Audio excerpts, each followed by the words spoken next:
Então vamos ver agora esse resultado aqui, o teorema 25. Diz o seguinte: se F1 e F2 são conjuntos fechados, então a união de F1 e F2 é um conjunto fechado. Esse item 2 aqui vem do item I usando a indução finita, da mesma forma que eu tinha feito na aula passada com relação à interseção de abertos. Então, se você pegar, por exemplo, aqui, ó, N fechados, como que você prova que essa união é fechado? Você pega 2, esses dois aqui, ó, é um conjunto fechado pelo item I. Aí você pega mais um conjunto, F3. Esse conjunto F1 união F2, porque isso é um conjunto. Esse conjunto é fechado, união com F3, que é fechado, você tem a união de dois fechados, que é fechado pelo item I. Depois agora você pega o F4. O F4 é um fechado. E aqui você teria a união dele com F1, união F2, união F3, que é um conjunto fechado. Então essa união é um conjunto fechado. E assim sucessivamente. Então aplicando aqui n-1 vezes o item I, você prova o item 2i. Vamos ver o item I. Então aqui se tomou dois conjuntos fechados. Nós tínhamos provado anteriormente, na aula passada, que um conjunto é fechado se e somente se o seu complementar é aberto. Como F1 e F2 são fechados, então os complementares de F1 e F2 são abertos. Esses complementares estão sendo chamados de A1 e A2. Eu já sei que a interseção de finitos abertos é aberto. Então a interseção de A1 e A2 é um conjunto aberto. Só que essa interseção é essa interseção aqui, ó, R menos F1, interseção com R menos F2. Usando a lei de De Morgan, eu concluo que R menos F1 união F2 é aberto. Lembrem que na lei de De Morgan você troca interseção por união. Bem fácil de lembrar. Então esse conjunto é aberto. Então o complementar desse conjunto aqui é fechado. Ou seja, F1 união F2 é fechado. E assim está provado o item I. Vamos agora para o próximo resultado, que é uma observação, que diz o seguinte: nem sempre a união infinita de fechados é um conjunto fechado. Vamos ver um exemplo disso? Se você considerar esses conjuntos aqui que são intervalos fechados. 1 sobre n mais 1 é o extremo esquerdo e o extremo direito 1 menos 1 sobre n mais 1. Então aqui substituindo n por 1, 2, 3, etc., você vê que esses conjuntos são esses intervalos aqui, ó, 1 sobre 2, 1 sobre 2 é o F1, na verdade aqui é o conjunto unitário 1 sobre 2, e aí a partir do n igual a 2 já não fica mais conjunto unitário, vai ficar o F2, que vem aqui, ó, para você obter o F2 é só você substituir n por 2, vai ficar 1 terço, 2 terços, o F3, substituindo o n por 3, 1 quarto, 3 quartos. Então, todos esses conjuntos Fn são, na verdade, intervalos fechados e, portanto, conjuntos fechados. Essa união é o intervalo aberto 0, 1. Você tem uma união infinita de fechados, que é um conjunto que não é fechado. Intervalo aberto 0, 1 não é fechado. Conjunto dos números racionais. Esse conjunto é fechado? Sim ou não? Não. Não. Esse conjunto aqui, eu posso escrever ele como a união de todos os conjuntos unitários A com A racional. O conjunto dos racionais é a união de todos os racionais. Vocês concordam que todo conjunto unitário é fechado? Sim. Sim. Pronto. Aqui você tem uma união infinita de fechados, que é essa união aqui. Uma união infinita de fechados, que é igual a um conjunto que não é fechado. Então, uma união infinita de fechados não é necessariamente um conjunto fechado. Está aqui um exemplo. Na verdade, se você pegar qualquer conjunto que não seja fechado, não precisa ser o Q, não precisa ser o conjunto dos racionais. Se você pega um conjunto X qualquer, você não pode escrever ele assim, ó, união dos X, minúsculo agora, tais que X minúsculo pertence ao X maiúsculo. Não está certo isso aqui? Está certo.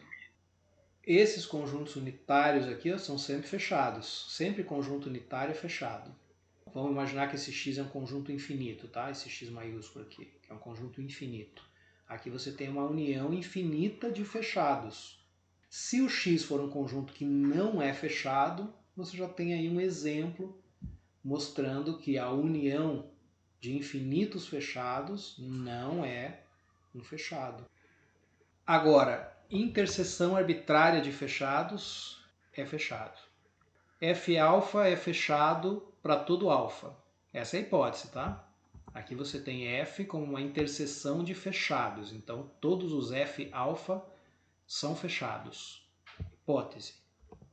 Então, o complementar de todo F-alfa é aberto. Mas eu já sei que a união arbitrária de abertos é aberto. Então, a união dos complementares de F-alfa é um conjunto aberto. Mas a união dos complementares de F-alfa, eu posso escrever usando as leis de De Morgan dessa forma aqui. Esse conjunto eu já sei que é aberto. Agora, essa interseção é o F. Olha aqui, ó.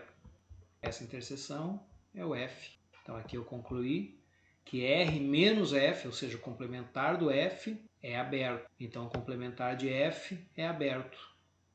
E, portanto, F é fechado. Agora a gente vai estudar o conceito de ponto de acumulação. Ponto de acumulação é bem parecido com um ponto aderente, só tem um detalhezinho a mais. Seja X um subconjunto de R. Disse que A, pertencente a R, é ponto de acumulação de X quando toda vizinhança aberta de centro A e raio epsilon intersecta X em um ponto diferente de A.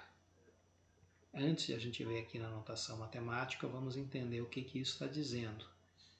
Comparar com ponto aderente. Ponto aderente é assim, ó. Disse que A, pertencente a R, é ponto aderente de X quando toda a vizinhança aberta de A e centro epsilon intersecta X e para aqui. Ponto aderente para aqui no X. Ponto de acumulação tem algo a mais. Intersecta X em um ponto diferente do próprio A. E aqui abaixo está escrito isso em notação matemática. Para todo epsilon maior do que zero, existe um X no conjunto X, esse X diferente do A, tal que esse X pertence à vizinhança com centro em A e raio epsilon. Isso aqui é só uma maneira de escrever o mesmo que está escrito aqui em cima, em notação matemática.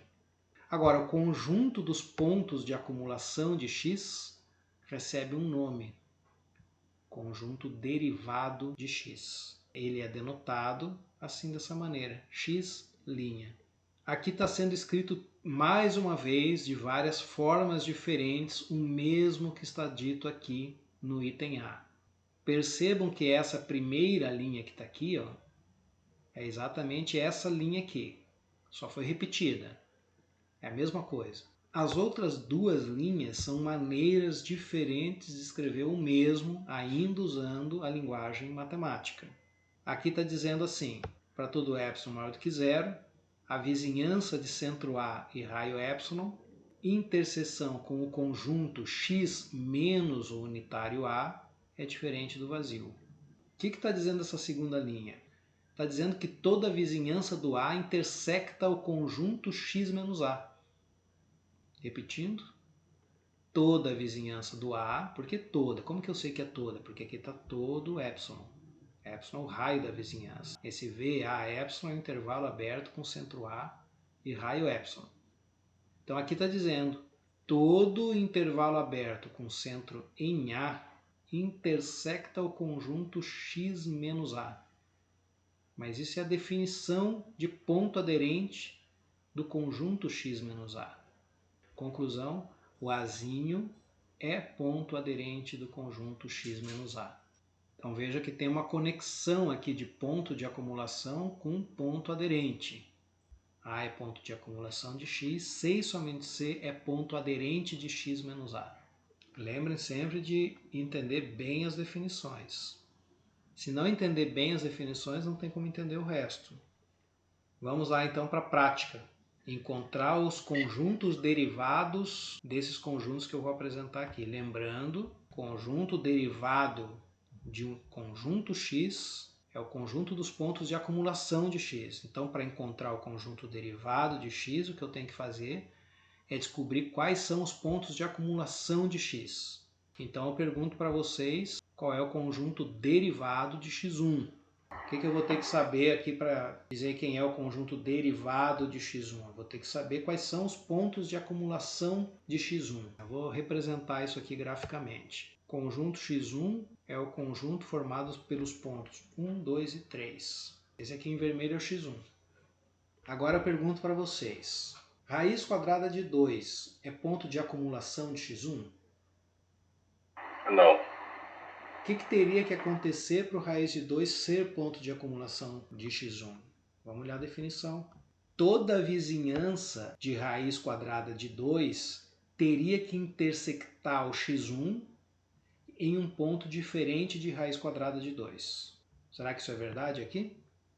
Toda vizinhança de raiz quadrada de 2 intersecta o X1 em algum ponto diferente de raiz quadrada de 2?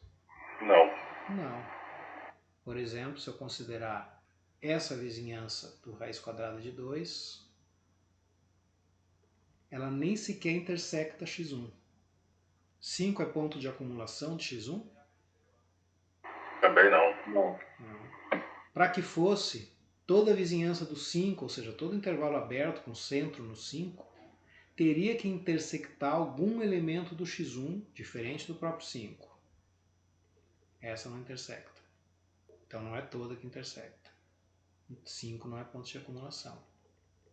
E assim para qualquer ponto diferente de 1, 2 e 3. Acho que vocês já estão convencidos disso, né? Mas e se for um elemento do x1? O 3. Será que o 3 é ponto de acumulação do x1? Também não. Certeza? De acumulação não, é ponto aderente, né? Mas de acumulação não. Por exemplo, se eu pegar essa vizinhança do 3. Essa vizinhança do 3 intersecta o x1? Intersecta. No próprio ponto 3. Mas tem que intersectar em um ponto diferente do 3. Tá? Então o 3 não é ponto de acumulação de x. E o 2? Também não. E o 1? Também não. Qual é o conjunto derivado de x1? Que é vazio. É vazio. Agora esse exemplo aqui. x2. O conjunto dos números da forma 1 sobre n com n natural. Quem é o derivado de x2? Derivado de x2 é o conjunto dos pontos de acumulação de x2. Quem são os pontos de acumulação de x2? O que tem que acontecer para que um ponto A seja ponto de acumulação de x2? Toda vizinhança de A tem que conter algum ponto de x2 diferente do próprio A. Esse é o conjunto x2. Esses pontos aqui eles estão se aproximando do zero. Mas perceba que o zero não é um elemento do x2. Se eu pegar um ponto qualquer que não está no x2, por exemplo, um ponto aqui à direita do 1, esse ponto x aqui, ó, é ponto de acumulação de x2? Não. Não. Porque tem uma vizinhança dele que não contém nenhum ponto do x2. Se eu pegar um ponto aqui no meio, x, esse é ponto de acumulação de x2? Também não. Também não. Se eu pegar o meio, será que o meio é ponto de acumulação de x2? Não. Não. Porque, ó, essa vizinhança aqui do meio não contém nenhum ponto do x2 diferente do próprio meio. Se eu pegar um ponto à esquerda do zero, esse aqui, x, é ponto de acumulação do x2? Também não. Também não. Essa vizinhança desse ponto x não contém nenhum ponto do x2 diferente do próprio x. Então, será que eu posso vir aqui e botar o conjunto derivado do x2 é o vazio? Aparentemente sim, né? Quem acha que não? Eu acho que o zero, talvez. O que tem que acontecer para o zero ser ponto de acumulação do x2? Toda a vizinhança do zero tem que conter algum ponto do x2 diferente do próprio zero. Essa parte diferente do próprio zero nem precisa se preocupar com isso, porque o zero nem é ponto do x2, né? Então bastaria dizer, toda a vizinhança do zero tem que conter algum ponto do x2. Se contiver algum ponto do x2, claro que vai ser diferente do zero, porque o zero não é um ponto do x2. Mas se você falar assim, diferente do próprio zero, não tem problema. Vamos pegar uma vizinhança qualquer do zero. Por exemplo, essa aqui. Ó. Será que essa vizinhança contém algum ponto de x2? Como que você justificaria que toda vizinhança do zero contém elementos do x2? Como que eu provo isso? Que argumento eu posso utilizar para provar essa afirmação? Pode usar epsilon nesse argumento? Pode usar mas não precisa usar epsilon, tá? Porque aqui eu já peguei.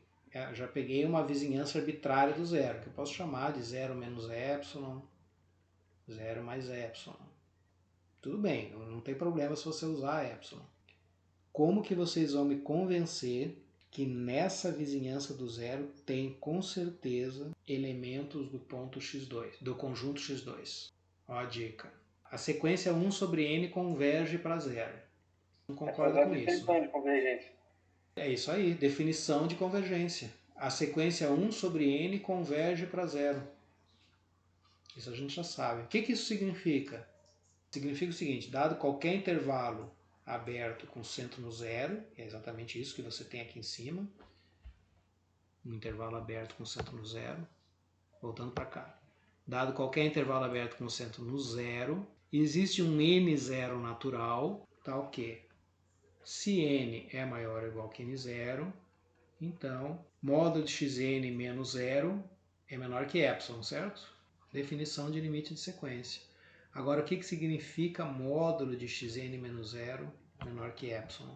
Significa xn pertence ao intervalo 0 menos epsilon, 0 mais epsilon. Mas xn é 1 sobre n. São os elementos do x2.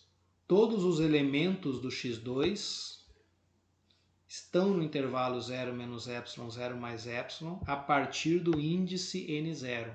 Então aqui dentro desse intervalo aqui com centro no zero, não só eu sei que vai ter algum elemento do x2, como eu sei que todos os elementos do x2 a partir do 1 sobre n0 vão estar aqui dentro. Então a conclusão aqui é que o conjunto derivado de x2 é o conjunto unitário igual a zero. Vamos ver agora esses exemplos aqui, ó, que são 3 exemplos em um só. Conjunto derivado dos inteiros, do conjunto dos reais e do conjunto dos racionais. Tudo bem que aqui já estão as respostas, né? Mas vamos pensar fazendo de conta que não estejam aí as respostas. Conjunto dos pontos de acumulação, ou conjunto derivado, dos inteiros. Se você pegar um número que não é inteiro, ele vai ser ponto de acumulação do conjunto dos inteiros? Por exemplo, um ponto aqui entre o menos 3 e o menos 2. Esse ponto x aqui. Não. Porque aqui ó, tem uma vizinhança dele que não contém nenhum ponto de z diferente do próprio x. E assim, se eu pegar qualquer outro número que não seja inteiro. Então ainda quem que poderia ser? Os números inteiros. Vamos pegar o menos 1. Será que o menos 1 é ponto de acumulação de z? Não. Também não. Tem uma vizinhança do menos 1 que contém pontos de z diferente do próprio menos 1. Essa vizinhança que eu desenhei aqui contém o menos 2 e o 0. Então, o menos 1 é ponto de acumulação dos inteiros. Onde que está a falha desse meu argumento? Toda a vizinhança do menos 1 tem que conter números inteiros diferentes do próprio menos 1. Não basta que alguma ou algumas ou infinitas contenham. Todas têm que conter. Se tiver uma que não contenha, não é ponto de acumulação. Então aqui eu vejo que o conjunto dos pontos de acumulação do conjunto dos inteiros é o vazio. E se for o conjunto dos números reais, dado um número real qualquer, será que ele é ponto de acumulação do conjunto dos números reais? Se eu pegar um A aqui, sim. Qualquer intervalo aberto com centro no A contém algum número real diferente do próprio A, óbvio. Então, todo número real é ponto de acumulação do conjunto dos números reais. Por isso que aqui está escrito que o conjunto derivado de R é o próprio R. Agora o conjunto derivado dos racionais. A menos epsilon, A mais epsilon. Quero saber se o A é ponto de acumulação de quê? Pensa em A menos epsilon e A. São dois números reais distintos, certo? Porque o epsilon é maior do que zero. Entre esses dois reais tem um racional. Aqui dentro tem um racional. Pela densidade dos racionais em R. A densidade dos racionais em R diz que entre dois números reais distintos sempre há um racional. Então o que eu fiz? Eu provei que dado qualquer intervalo aberto com centro no A, esse intervalo contém um número racional diferente do próprio A. Ou seja, pela definição, A é ponto de acumulação do conjunto dos racionais. Quem é esse A? A é um número real qualquer. Então, todo número real é ponto de acumulação do conjunto dos racionais. E aí está justificada essa igualdade aqui. Conjunto derivado do conjunto dos racionais é o conjunto dos números reais.